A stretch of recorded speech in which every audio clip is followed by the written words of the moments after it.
Alors je vais lire le texte donc, de Néhémie, c'est ça, hein. Néhémie chapitre 3, versets 1 à 5. Je ne sais pas si on peut l'afficher aussi. Chapitre 3, versets 1 à 5. Ça va, vous trouver? C'est bon, super. Éliachib, le grand prêtre, se mit au travail avec ses collègues, les prêtres, et ils se chargèrent de la reconstruction de la porte des brebis. Ils la consacrèrent et en posèrent les battants, puis ils continuèrent à réparer la muraille qu'ils consacrèrent jusqu'à la tour de Méa, puis jusqu'à la tour de Hananéel. À côté d'eux travaillaient les habitants de Jéricho. À leur suite, c'était Zakour, fils d'Imri, qui bâtissait. Les descendants de Sénar reconstruisirent la porte des poissons. Ils en firent la charpente et en posèrent les battants, les verrous et les barres. À côté d'eux, Mérémoth, fils d'Uri, petit-fils d'Akots, travaillait. À sa suite, c'était Meshulam, fils de Bérekia, fils de Méchézabel, et plus loin de Sadok, fils de Baana. Venaient ensuite les habitants de Tekoa, mais leurs notables refusèrent de travailler sous les ordres des maîtres d'œuvre. Amen. Bon, je suis pressé d'entendre ce que tu vas nous tirer de ce texte. Moi, je suis content que tu aies fait la lecture, tu vois, et j'ai été gentil avec toi parce qu'il y a plein de noms imprononçables dans cette liste. Il s'en est bien sorti, non? Vous ne trouvez pas? Ouais, c'est super. Alors, il a dit que j'étais 20 ans pasteur à Paris, 20 ans en Normandie, et je suis sûr qu'à certains d'entre vous, ils disent, mais il a quel âge ce gars? Je vais pas vous le dire. J'ai décidé de rester jeune jusqu'à la fin. Voilà. Écoutez, c'est vraiment une joie d'être là. Erwan est passé, n'est-ce pas, il y a quelques semaines, je crois, récemment. On travaille ensemble. J'aime beaucoup Erwan, je l'apprécie comme un frère très engagé. Très courtement, oui, sur les églises du réseau, je dirais une phrase. Il y a quelqu'un qui m'a dit « Tes premières phrases, c'est les plus importantes dans le message, après ils oublient tout. » Alors, cette phrase, c'est la suivante. À Lisieux, j'ai une église remplie non pas de chrétiens, mais de disciples. Et là, tout est dit. Il y a très peu de monde à Lisieux, mais ils sont tous des disciples. Pourquoi? Parce qu'ils sont tous engagés dans la mission. Tous. Tous les participants de cette église sont engagés. C'est quoi un disciple? Suis-moi et je ferai de toi un pêcheur d'hommes. On a parlé de ça hier. Ils sont engagés dans la mission du Seigneur, dans cette ville de Lisieux, où nous avons implanté une église. Et donc, effectivement, d'autres sont en cours d'implantation, sont déjà liés en recherche pionnière ou post-MIB, c'est-à-dire aux structures de la fédération. Et notre but dans les prochaines années, c'est que ces églises deviennent des églises majeures. Mais aujourd'hui, je veux juste m'attacher à ce texte, effectivement, et vous porter, par la grâce de Dieu, sa parole. Donc, il y a un PowerPoint qui va s'afficher. Il s'agit ici de reconstruction de la muraille de Jérusalem. Et la mission des travailleurs, sur la slide suivante, c'est effectivement de reconstruire la muraille. Alors, ce chapitre, il décrit le travail de divers groupes qui œuvrent à la reconstruction de la muraille. Il y a des personnes diverses qui sont nommées. Leur domaine de travail est décrit de façon très, très précise. La description commence à la porte des brebis, puis bouge de section en section du mur et revient à la porte des brebis. Et en fait, nous allons voir ce matin les motivations diverses des travailleurs sur ce mur. Si beaucoup de ces travailleurs sont zélés, quelques-uns ne participent pas au travail et cela apparaît comme un refus. Mais ce travail était voulu par Dieu, il nous faut donc quelque part apprendre à travailler pour Dieu sans excuse. Et je vais, dans l'amour de Dieu et dans une radicalité assez douce, vous questionner et nous questionner sur notre engagement et surtout sur nos motivations. Est-ce que nous servons vraiment le Seigneur? Est-ce que nous sommes engagés dans sa mission? Est-ce que nous sommes un chrétien ou est-ce que nous sommes un véritable disciple engagé dans sa mission? Alors je ne peux pas m'empêcher parce que pour moi, on ne peut pas juste être chrétien et juste participer à un culte le dimanche, même si c'est déjà une bonne base. Mais ensuite, c'est toute notre vie, chacune de nos journées. Être un disciple dans toutes les sphères de notre vie, que ce soit au travail, dans nos familles, principalement dans nos familles d'ailleurs, et puis dans tout ce que Dieu nous appelle à faire. Alors, une toute petite partie théologique, très courte, et puis on entrera dans des choses vraiment pratiques. Les murailles, qu'est-ce que ça signifie pour nous? Les murailles sont une séparation d'avec les gens du dehors. Vous savez, les murailles, elles entourent en général et enferment une ville. Il y a une unité administrative avec ses propres lois, ses coutumes, son gouvernement propre à l'intérieur. Et puis les murailles, ça sépare d'éléments étrangers et ça garantit de tout mélange. Quand j'étais petit, moi j'étais passionné par les châteaux forts. J'avais des petits soldats là, puis j'imaginais que le château était attaqué, puis il fallait Il n'y a que moi qui ai joué aux petits soldats, ou il y en a d'autres, non?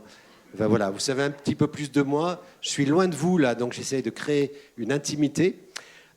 Les murailles, c'est aussi un moyen de défense contre l'ennemi, voilà, de repousser les assauts de l'ennemi. Elles servent à la sécurité des habitants de la ville et des citoyens, de ses citoyens. Alors, si on appliquait aux circonstances d'aujourd'hui, je dirais que oui, nous devons travailler sur nos murailles. Et non seulement cette église, mais toutes les églises autour, et toutes les églises de Paris, et toutes les églises de France, nous travaillons sur nos murailles. L'Église, quelque part, devient de plus en plus invisible aux yeux des hommes. Les brèches sont innombrables. Le travail paraît gigantesque et nous pourrions être tentés par l'abattement. Devons-nous abandonner à cet état de destruction cette Église, en général, la grande Église? Si nous ressemblions à Néhémie, je crois que nous nous grouperions véritablement avec les chrétiens motivés, avec ceux qui y croient pour travailler à une unité visible. Vous savez, l'unité spirituelle, on a l'habitude de dire, elle est donnée. C'est l'unité de la foi qui est à construire. Donc ça demande un travail entre nous pour arriver à une certaine unité, une certaine cohérence, pour pouvoir aller un petit peu plus loin dans quelque chose de précis. Mais bien sûr, Satan lutte contre les chrétiens pour les empêcher de tenir ferme pour Christ. Et s'il peut en abattre quelques-uns, il ne va pas se gêner. Et vous connaissez les techniques de l'ennemi. Ne me mettons pas tout sur lui. Nous avons une responsabilité spirituelle, une responsabilité personnelle aussi, dans le fait d'essayer de rester debout pour lui. Le devoir de chaque serviteur de Dieu, c'est de se séparer de toute forme de mal, individuel ou collectif, moral ou doctrinal, religieux, mondain, charnel et terrestre. Tout ceci pour que les chrétiens soient visibles aux yeux du monde et reconnus de celui-ci. Maintenant, si je parle de murailles, il me faut aussi parler de portes. Est-ce que, juste pour m'assurer, est-ce qu'il y a quelqu'un ici qui habite une maison sans porte? Levez la main. Personne. On imagine l'importance des portes et la première chose qu'on fait lorsqu'on va se coucher en général, c'est que nous fermons la porte et on la ferme à clé. Une porte, c'est important. Eh bien ici, il n'y a plus de porte et l'ennemi savait bien ce qu'il faisait. Nous voyons au verset 13, Néhémie qui sort de nuit. « Je sortis de nuit par la porte de la vallée et je me dirigeais contre la source du dragon et vers la porte du fumier, considérant les murailles en ruine de Jérusalem et réfléchissant à ces portes consumées par le feu. » Les portes d'une ville sont capitales. À Paris, il y a des portes, n'est-ce pas? Porte d'Auteuil, porte Boulogne, il y a une porte? Je ne sais pas. Je vous laisse décider. Il y a la porte d'Asnières, la porte de Clichy, il y a plein de portes aussi. Elles peuvent être, alors pas à Paris, mais les portes dans ces temps-là pouvaient être ouvertes pour laisser entrer et sortir librement les habitants. Elles pouvaient exclure tout élément étranger, coupable, contagieux ou criminel qui y aurait élu domicile. Les portes sont fermées la nuit pour que les citoyens ne quittent pas la ville à l'heure du danger, pour ne rien laisser entrer qui soit contraire aux lois de la cité, pour empêcher l'introduction des traîtres qui, profitant d'un relâchement de surveillance, pourraient les ouvrir à l'ennemi. Et vous vous rappelez l'histoire du cheval de Troie, n'est-ce pas? Où des hommes sont rentrés à l'intérieur d'un cheval, ils ont pénétré donc dans la ville, et puis quand tout le monde était bien assoupi, ils sont sortis du cheval et ils ont ouvert les portes. La cité de Dieu, elle, l'Église, a les portes par lesquelles essaye de rentrer le monde et ses convoitises, les doctrines de mensonges, les hérésies, les faux frères, et tout ceci, bien sûr, doit être combattu, repoussé. On ne va pas le laisser s'introduire.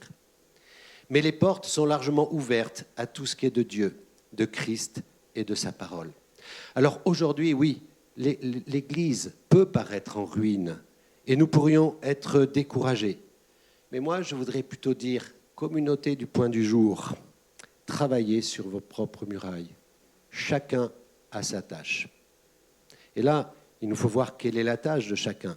Et votre ouvrage paraîtra faible et incomplet, c'est pas grave, et je dirais même, et je le dis souvent, que l'Église, c'est un chantier permanent en réalité, où nous réévaluons en permanence comment avancer, puisque ça bouge, les gens bougent, les leaders bougent, les églises bougent.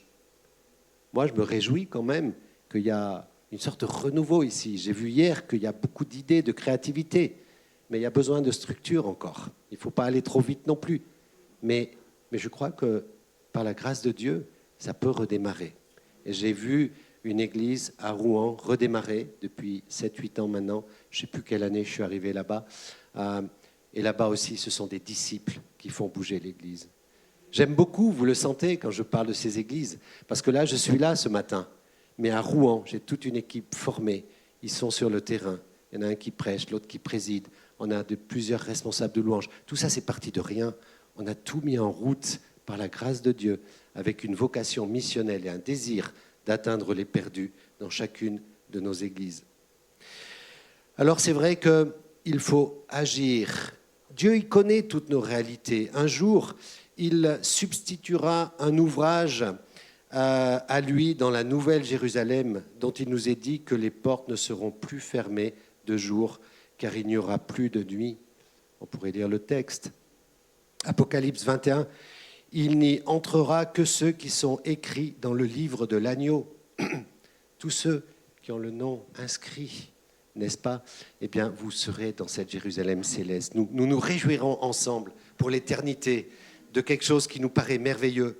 Mais Apocalypse 22, 14, 15 nous dit « Bienheureux ceux qui lavent leurs robes, afin qu'ils entrent par les portes de la cité.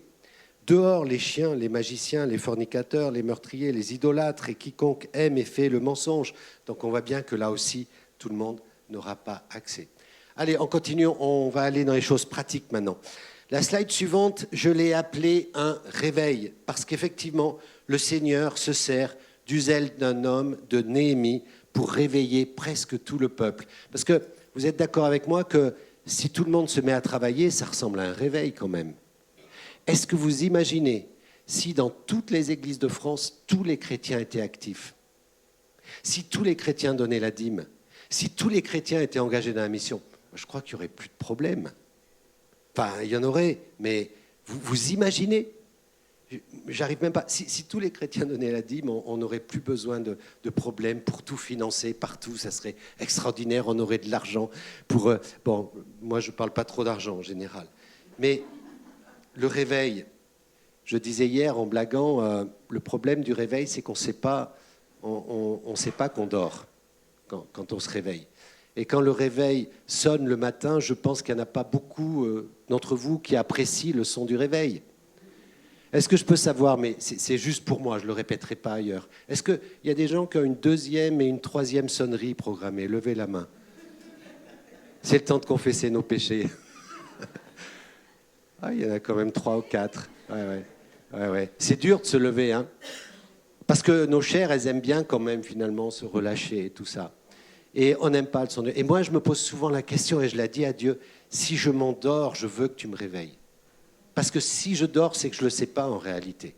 Et il faut que nous prenions conscience qu'en tant que disciples de Christ, nous devons rester réveillés tout le temps, que nous devons rester engagés dans sa mission. Alors là, oui, il y avait diverses sortes de travailleurs, et on va voir dans le texte qu'il y avait les zélés, il y avait les tièdes, et puis il y avait les rebelles qui sont hostiles. Mais extérieurement, et par profession de foi, ils sont tous en train de travailler comme bâtisseurs sur la muraille. Je trouve ça extraordinaire. Il s'agissait d'un réveil tel que seul l'Esprit de Dieu peut en produire quand on voit que vraiment tout le monde se met au travail, ou presque.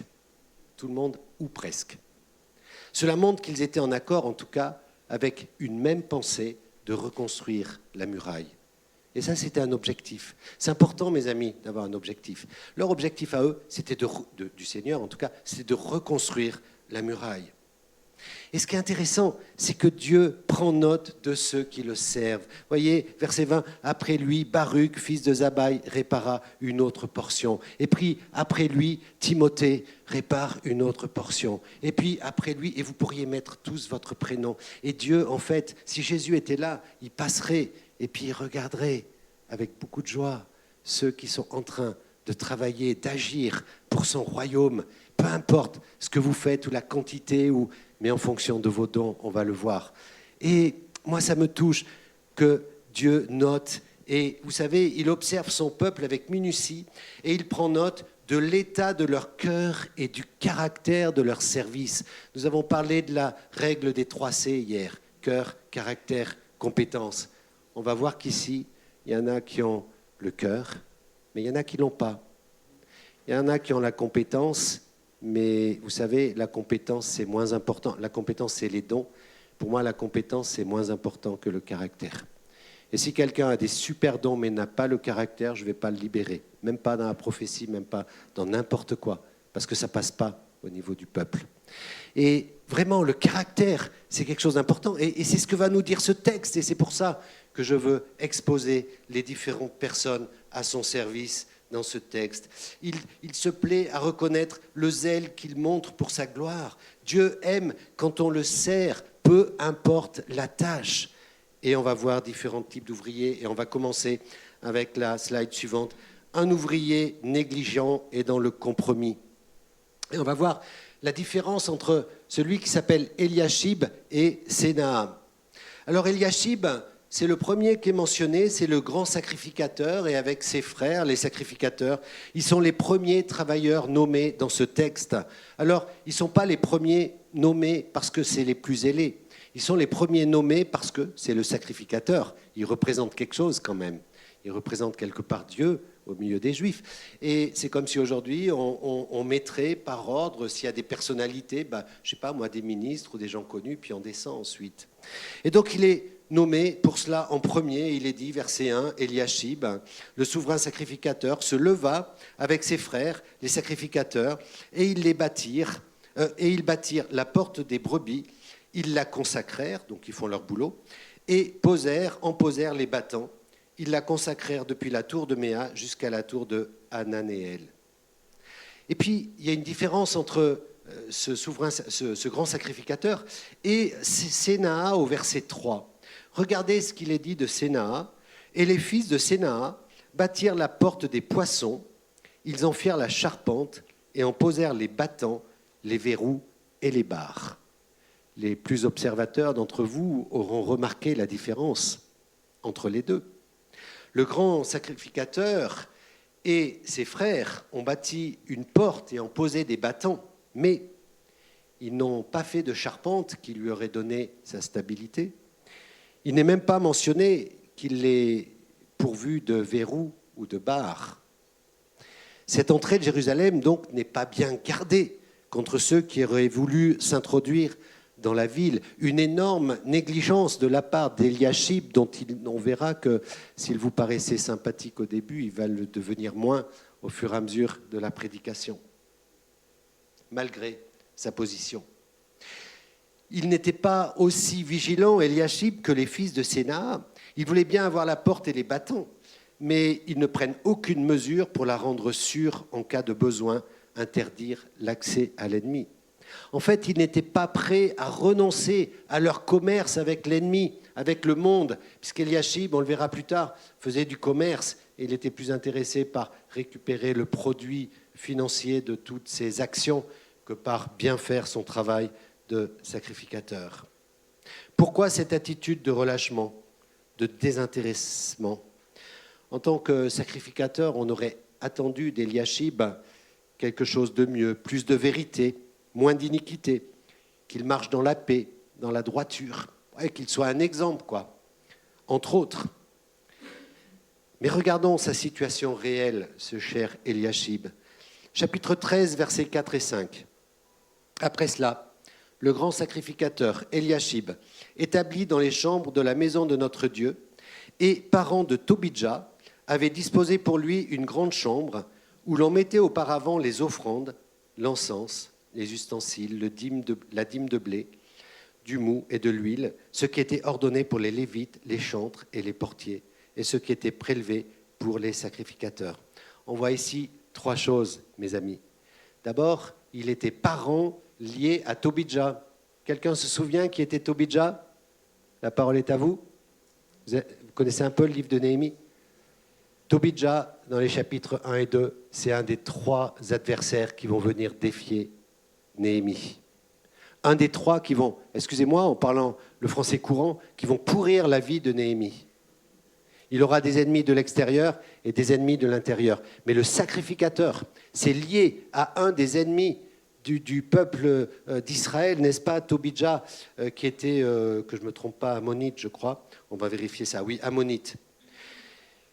Deuxièmement, ce Tobidja s'était permis, en l'absence de Néhémie, de lui aménager une chambre dans les parvis du temple. Il prend la pièce qui était réservée pour récupérer les dîmes de ce que je viens de lire, tous les céréales et tout ça, ce qui devait revenir aux Lévites et aux sacrificateurs, il supprime cette pièce, donc quelque part il supprime les dîmes et il installe Tobidja au cœur du peuple, là où il ne devrait pas être, quoi. C'est comme des fois si dans un conseil d'église on mettrait une personne complètement à côté de la plaque, vous voyez ce que je veux dire? Ça ne fonctionnerait pas. Et donc, Néhémie, il sait tout cela et il dit dans les versets 6-7, j'étais pas à Jérusalem quand tout ça a eu lieu, car j'étais retourné auprès du roi la 32e année du roi Artaxerxès. Ouais, je l'ai bien dit, super.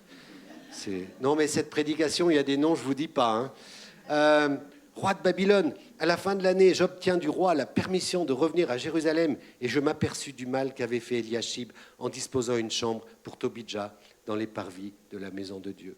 Et puis, il nous est dit dans le verset 28 du chapitre 13, un des fils de Joiada, fils d'Eliashib, voilà, donc un des fils d'Eliashib, le souverain sacrificateur, était gendre de Sanballat le Horonite.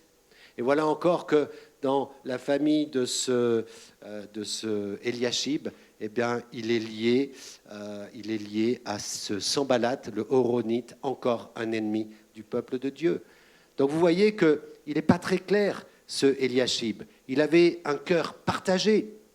Il donnait l'apparence d'être en accord avec ses frères dans leur effort de reconstruire la muraille.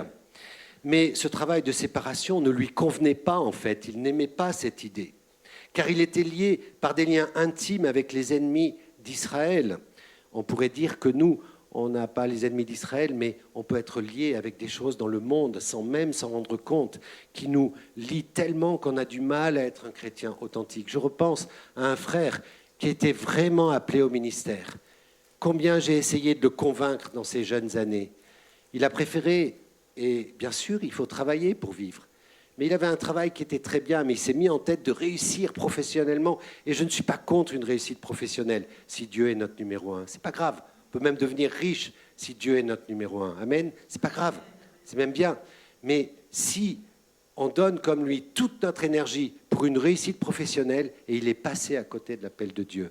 Combien de fois j'ai pleuré pour ce frère en disant mais s'il pouvait réaliser ce qu'il est en train de faire. Maintenant c'est trop tard. Il va arriver à l'âge de la retraite. Il n'est toujours pas entré dans son appel.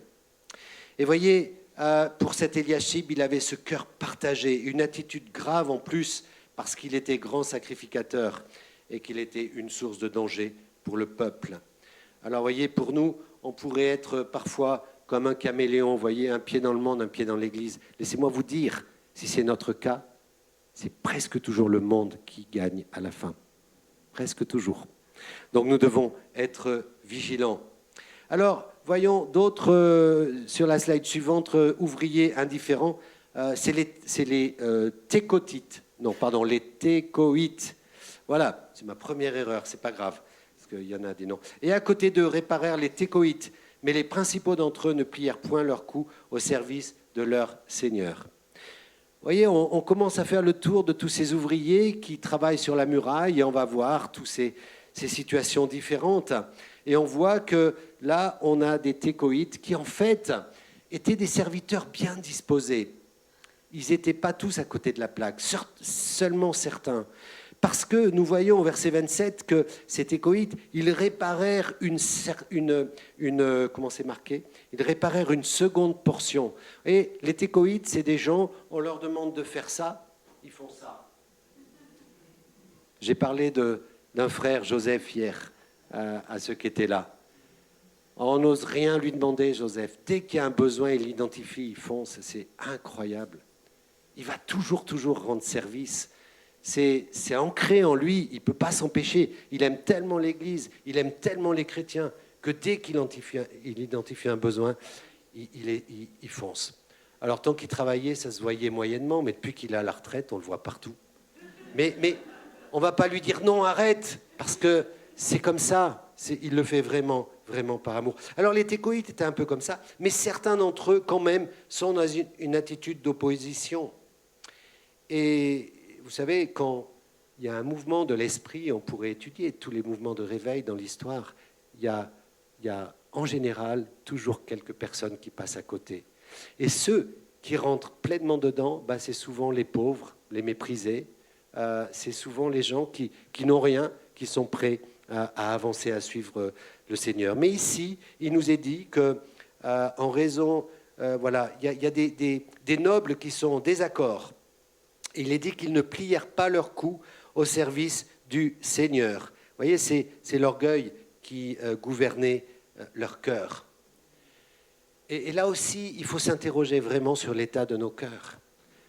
Un jour, un homme avec une position sociale très élevée et avec beaucoup d'argent est arrivé dans une des églises que je servais. Alors tout de suite, je suis allé le voir. Et en plus, il est plus âgé que moi. Donc ça vous donne le cadre. En plus, il fait 1m90. Je ne vais pas trop le décrire parce qu'on ne sait jamais. Vous ne le connaissez pas, il y a peu de chance. Et je lui dis, voilà, X, c'est son prénom, X, je ne veux pas le dire. Est-ce que, je sais que tu arrives maintenant, je te connais bien et tout ça.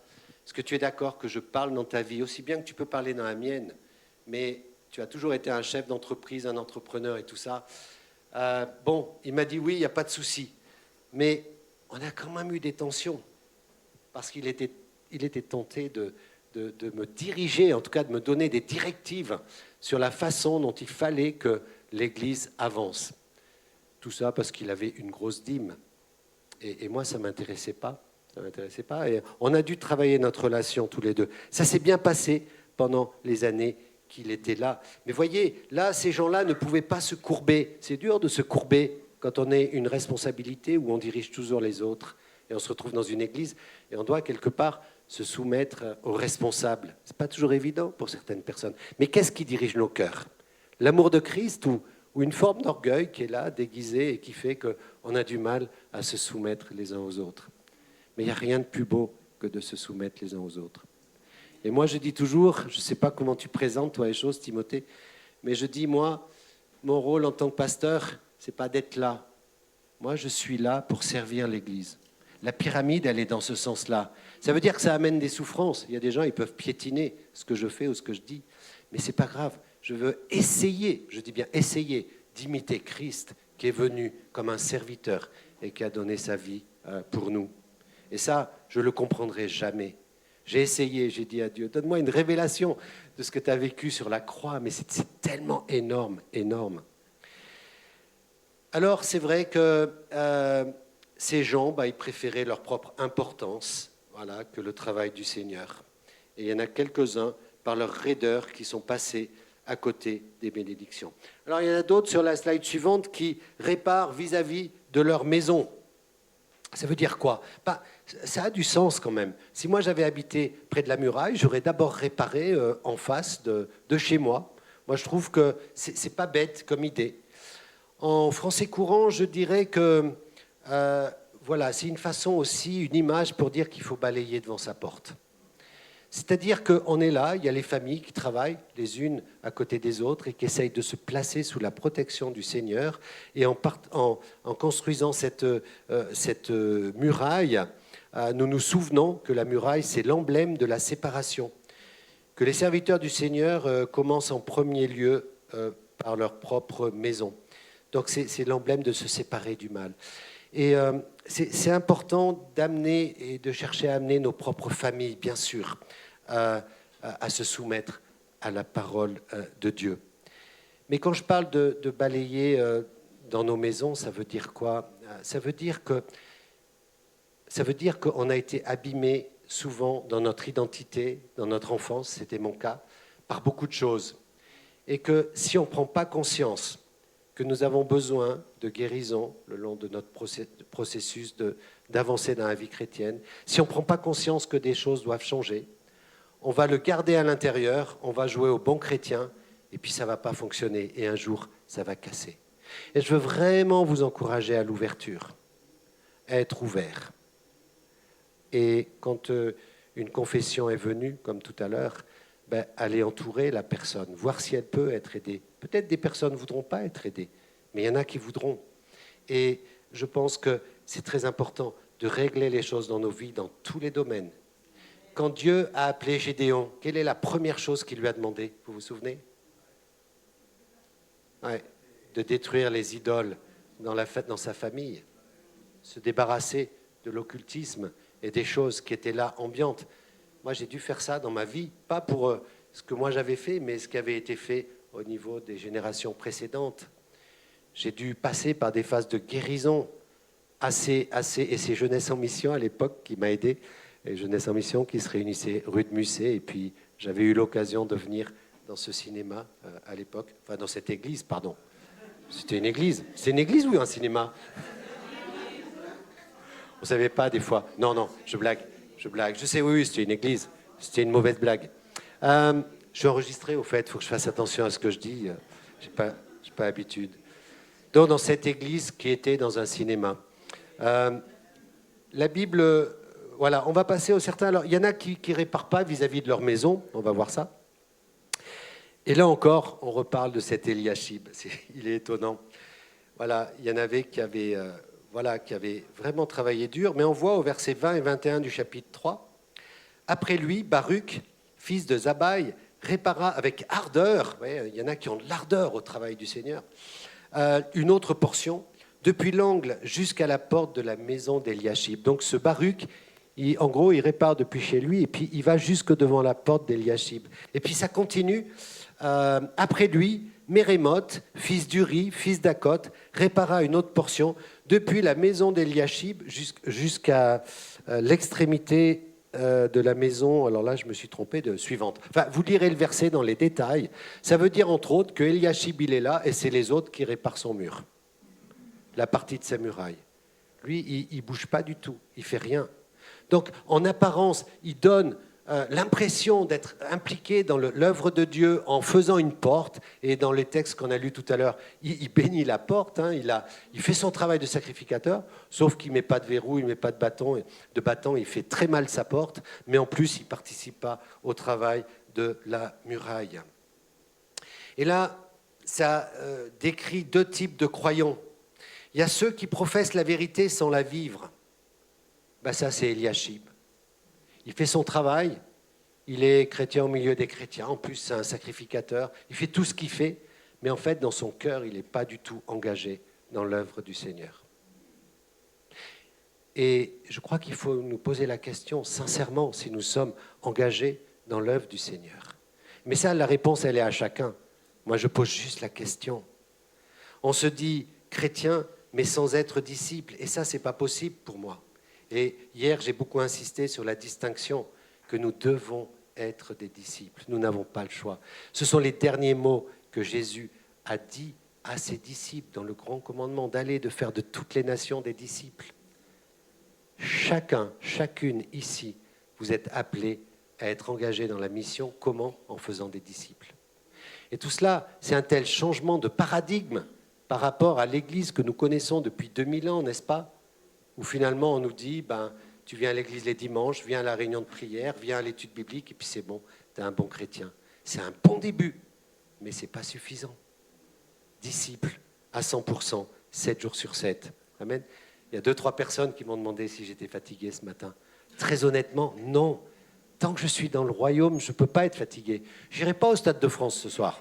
Parce que je n'ai pas envie d'aller me fatiguer à aller voir un match. Ça va me fatiguer. Mais pour le Seigneur, j'ai toujours de l'énergie. Allez, Francis, avance. Donc Eliashib est un exemple de personne, de cette classe de personnes dans ce chapitre-là, vous voyez. Malgré un cœur indifférent, il était extérieurement engagé par le fait qu'il bâtissait avec ses frères une porte et qu'il la sanctifiait, mais en même temps, il laissait les autres prendre soin de la muraille vis-à-vis de sa propre maison. Ça me rappelle ce verset du Cantique des Cantiques. « Ils m'ont fait gardienne des vignes, ma vigne à moi, je ne l'ai pas gardée. » Les autres, par contre, deuxième catégorie, c'est ceux qui sont trop zélés pour veiller sur leur propre maison. Et ils ne se soucient pas du bien-être de l'Église. Et on entend des chrétiens aujourd'hui qui veulent absolument vivre leur vie de façon indépendante. Ils ont compris l'Évangile, ils ont compris qui était Jésus, mais ils ne comprennent pas qu'ils doivent être connectés au corps de Christ. Et nous voyons en Normandie de plus en plus de groupes autonomes. On ne sait pas qui ils sont, on ne sait pas à qui ils sont rattachés. Ils vivent dans des groupes de maisons souvent. On a les mouvements de Last Reformation du Danemark, on a plein de mouvements comme ça qui se développent. C'est du n'importe quoi. Et ils ne comprennent pas qu'ils font partie d'un corps plus grand, le corps de Christ, constitué de toutes les églises locales, de toutes les personnes converties. Et donc, il y a des gens comme ça qui n'ont pas compris cette réalité. La slide suivante, c'est encourageant pour les filles et pour les femmes. Donc, les hommes, vous pouvez faire autre chose en attendant. Ou écouter, parce que c'est important quand même. On voit, verset 12, « À côté d'eux réparèrent Shallum, fils d'Alokshef, chef de la moitié du district de Jérusalem, lui et ses filles. » Et là, on voit le zèle de ces jeunes filles, ce papa qui travaille avec ses filles, qui leur donne le droit d'être mentionné dans la Bible. Et je trouve ça très touchant, la façon dont le Seigneur repère chaque personne en train de travailler sur la muraille et les qualifie, ou ne les qualifie pas, mais donne des commentaires sur leur caractère et sur l'état de leur cœur. Et là, nous voyons que ce père et ses filles ont touché le cœur du Seigneur parce qu'ils sont engagés ensemble dans ce travail sur la muraille. Que de récits nous pourrions réciter, nous pourrions parler de Jeanne, la femme de Chuza, de Suzanne et de beaucoup d'autres qui ont assisté le Seigneur de leurs biens, de Marthe et Marie, de Phobé. Et là, Phobé, elle est passionnante à étudier, de Priscilla et bien d'autres. Oui, mes sœurs, vous avez vraiment un rôle important à jouer, tout autant que nous, que nous les hommes, je veux dire, dans l'œuvre du Seigneur. Donc ce passage ne donne pas nécessairement ce que l'homme a vu, mais ce que Dieu a vu. Le père et ses filles étaient engagés ensemble dans la réparation du mur et le fait que ce soit mentionné est tout à leur crédit. On avance à des ouvriers avec des talents différents mais fidèles, ça c'est important. Le Meshulam, fils de Bérékia, donc lui aussi il répare vis-à-vis de sa demeure, mais lui il a une petite chambre, regardez. Après eux, Anania, verset 30, fils de Shélémia et Hanoum, le 6e fils de Tsalaf, réparèrent une autre portion de la muraille. Après eux, Meshulam, fils de Bérékia, travailla vis-à-vis de sa chambre. Et je trouve intéressant que ce jeune homme n'avait pas de maison, mais une chambre, seulement un logement. Et quoique le cercle de sa responsabilité soit plus étroit, eh bien, il est trouvé fidèle par rapport à cela. Et j'insiste là-dessus, si tu n'as qu'un talent, tu dois être fidèle par rapport à ce talent. Et si tu en as 5, tu dois être fidèle par rapport aux 5 que Dieu t'a donnés. On ne maîtrise pas les dons et les talents que Dieu nous donne. C'est lui qui décide, ce n'est pas nous. La seule chose qu'il nous demande, c'est notre obéissance par rapport aux talents qu'il nous donne et si nous sommes fidèles par rapport à cela. Ce jeune homme n'a qu'une chambre, il va réparer par rapport à sa chambre. Alors que, si nous regardons Shallum au verset 15, lui, regardez tout ce qu'il fait. Shallum, fils de Kolodze, chef du district de Mitzpah, répara la porte de la source, il la bâtit, il la couvrit et en posa les battants, les verrous et les barres. Il fit de plus le mur de l'étang de Siloé, près du jardin du roi, jusqu'à 10 degrés qui descendent de la cité de David. Il fait plein de choses. voyez, des fois, on se dit, moi j'aimerais tellement faire comme ce frère ou comme cette sœur, elle fait tellement de choses. Mais Dieu te demande d'être fidèle par rapport au don qu'il t'a donné. Ne te compare pas aux autres. Vous voyez, c'est tellement important. Il ne faut pas qu'on soit confus par rapport à ça. Slide suivante, des ouvriers en groupe et d'autres isolés. J'ai mis longtemps à comprendre parce que moi, je suis quelqu'un passionné par le travail en groupe. J'ai des groupes partout, dans toutes les églises du réseau. Et partout où je vais, j'ai ce besoin de m'associer. Dès que j'étais jeune, pasteur à Paris, nous étions 3 pasteurs dans l'église. Nous étions 3 couples. Et si je disais quelque chose de mal sur scène, il me reprenait le mardi, il me disait « Francis, c'était pas top là ». Et on parlait dans la vie les uns des autres. Et j'aime ça. Et donc, il y a des gens qui travaillent en groupe et d'autres qui préfèrent travailler seuls. Mais notez bien, en groupe ou seul, ils avaient tous le même objectif, travailler sur la muraille pour l'accomplir. Amen. Et puis, dernière slide, diversité de services. Là aussi, on voit que l'un fait une chose, l'autre une autre, mais tous travailler pour le même but. Et ça rappelle la parabole du corps. Nous avons tellement besoin les uns les autres. Vous le savez, cette parabole de Paul, c'est tellement de sagesse là-dedans. Moi, je sais très bien que quand j'ai mal à un pied, je me rends compte de l'importance de ce pied. Ceux qui ont eu des rages de dents, c'est tout votre corps qui souffre. Vous savez de quoi je parle. Et en fait, le corps, il est tellement complémentaire. Chaque membre a sa fonction. Et dès que quelque chose ne fonctionne pas, on se rend compte qu'il y a quelque chose qui ne va pas. Et dans le corps de Christ, combien on appauvrit le corps quand on ne met pas les dons que Dieu nous a donnés à disposition de nos frères et sœurs. Nous avons besoin de savoir qui nous sommes. Et il y a des process pour étudier ça. De savoir quels sont nos dons, quelles sont nos compétences, nos talents, pour pouvoir mieux servir dans son Église. Et puis bien sûr, de laisser Dieu travailler notre caractère, c'est important. Chaque chrétien a sa place que personne d'autre ne peut occuper et son propre travail que personne d'autre ne peut faire. La santé et la prospérité de l'Assemblée dépendent de la reconnaissance de ce fait et de la mise en pratique de cette vérité. Alors je termine simplement par quelques questions. Vous pouvez juste les méditer dans vos cœurs. Est-ce que tu travailles sur la muraille? Et j'irais même jusqu'à dire, est-ce que tu attires l'attention de Dieu par ce que tu fais pour son royaume? Se pourrait-il que tu sois négligent comme Eliashib, bien que chrétien, mais ne participant pas à l'œuvre de Dieu? Pourrais-tu être indifférent à l'œuvre du Seigneur, comme certains Técoïtes, qui ont été orgueilleux et rebelles? Est-ce que tu es sûr d'avoir balayé devant ta porte? Est-ce que tu t'occupes bien de ta maison? Des guérisons peut-être dont tu as besoin? Des choses qui ne vont pas dans ta vie, il n'y a que toi qui le sais peut-être, ou peut-être c'est tellement visible que d'autres le voient. Mais laissez Dieu guérir tout ça, purifier tout ça. Est-ce que tu as du zèle pour l'Évangile? Comme ces filles qui réparent avec leur père. Est-ce que tu mets tes talents à la disposition de Dieu en travaillant pour lui, dans l'Église et hors de l'Église? Seul ou en groupe, as-tu trouvé ta place dans l'Église? Quel est ton rôle? Seigneur, merci d'aider cette Église à entrer, alors qu'ils sont en train de travailler leur vision, qu'ils cherchent comment avancer de l'avant pour avoir un impact dans ces lieux. Je prie que chacun prenne vraiment son rôle au sérieux. Parce qu'il y a un potentiel ici, je le sens. Mais Seigneur, que par ta grâce, les choses puissent se structurer, se mettre en cohérence pour donner une envie commune et un désir de toucher les perdus, de voir cette communauté grandir, non pas seulement en quantité, mais en qualité. Que chacun prenne son rôle au sérieux, Seigneur, et que tu bénisses cette communauté au-delà de toute mesure. Sois béni, Seigneur. Amen.